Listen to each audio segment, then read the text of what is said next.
You've been supporting ACD since, yeah. How was that?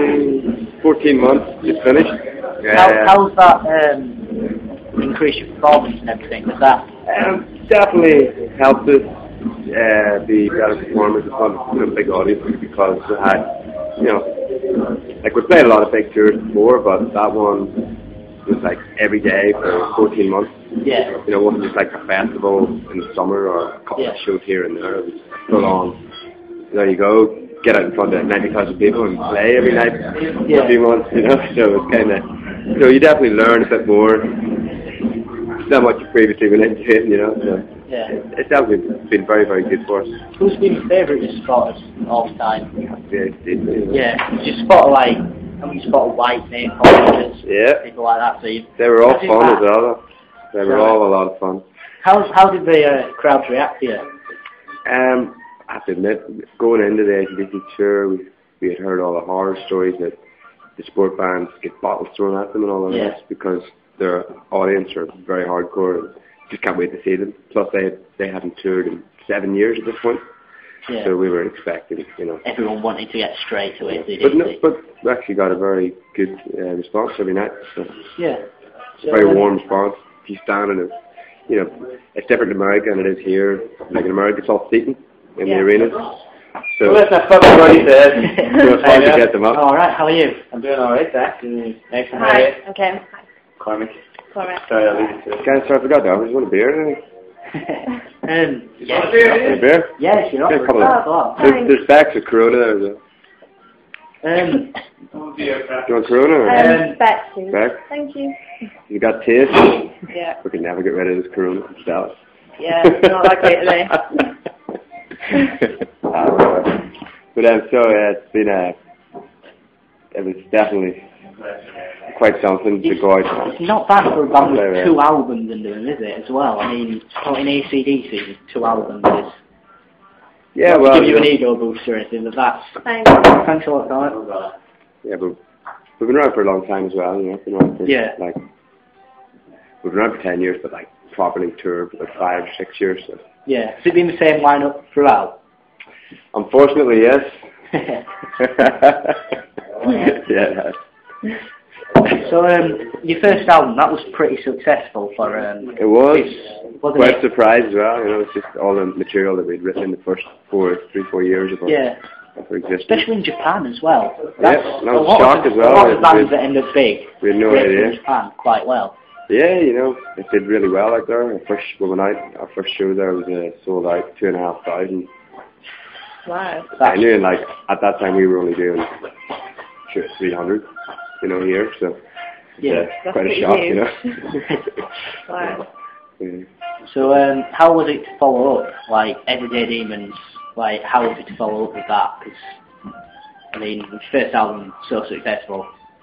We were under a little bit of pressure to write a really good album, and I think I wrote a better album. I think the songs were better, and the performance was much better on Everyday Demons. So there was a bit of pressure on us from as far as it be, and we put that pressure on ourselves as well anyway. So it took us about 4 months to write the album.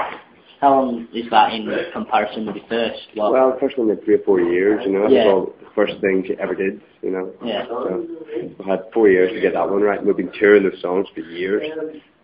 We've been touring them 5 years before we did the album, So in that way, Everyday Demons really was pretty much like a studio album. It was written pre-production in the studio and recorded.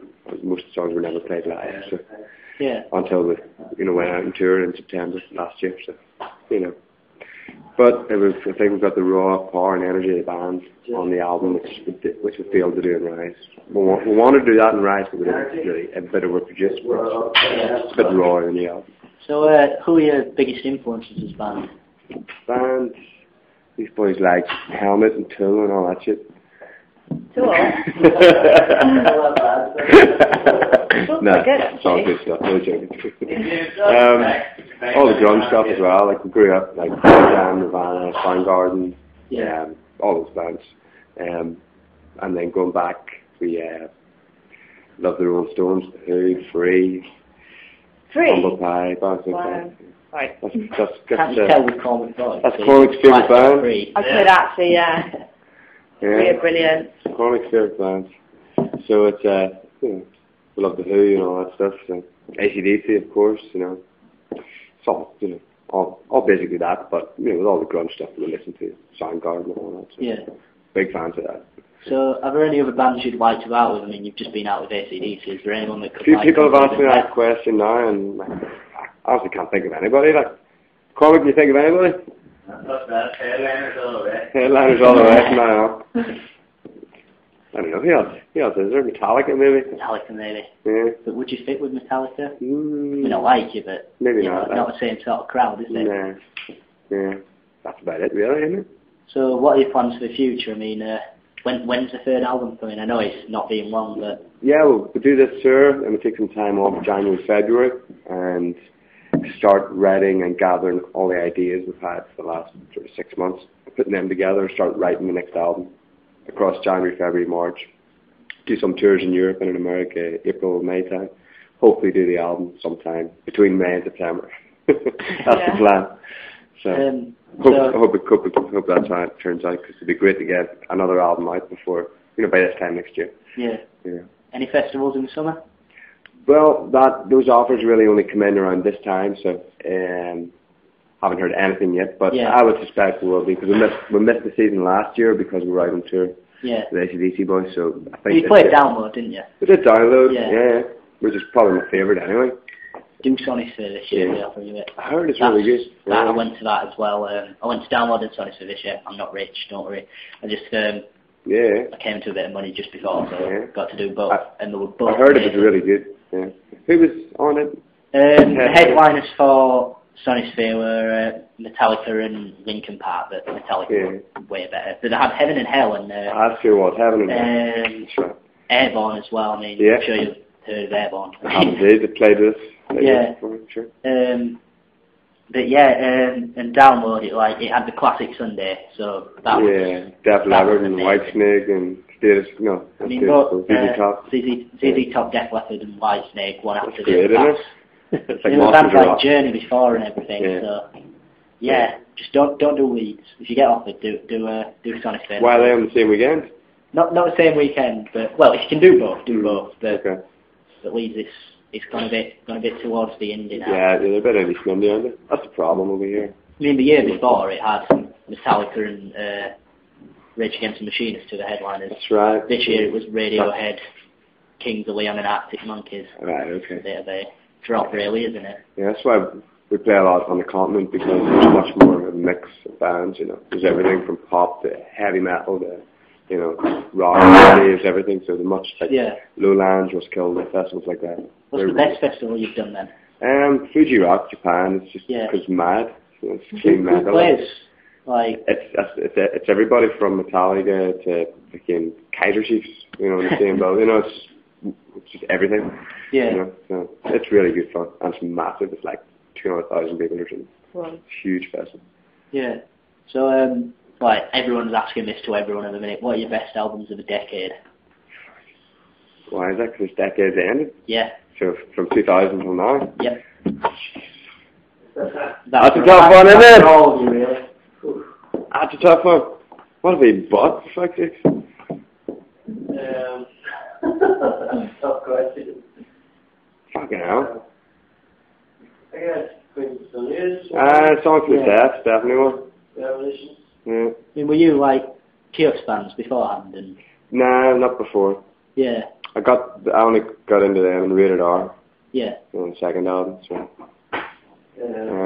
But I love all that stuff now. Like, fucking hell. Have you heard Them Crooked Vultures album yet? I haven't heard of it. No. I wasn't James too got big a fan, to be honest. It's a bit weird, isn't it? Yeah. There's a lot of it is just. It's like a bad Queens of Stone Age album, isn't it? It's like, but mixed in with there's still a few Led Zeppelin riffs. Just a little tiny bit, yeah. Yeah, definitely. It's not bad. I think it would be a grower. I've only had like 2 lessons, you know. I've only got it on the iPod. Yeah. We get the rest of it a bit on this tour, so. Yeah. AC/DC, Black Eyes. That That's was the plug, that one. definitely the best in for quite a few albums. Yeah, it's way better than stuff I've ever lived like. Yeah. What else? Yeah, this is one that stumps everyone at the minute, isn't it? I need to flick through my iPod or something.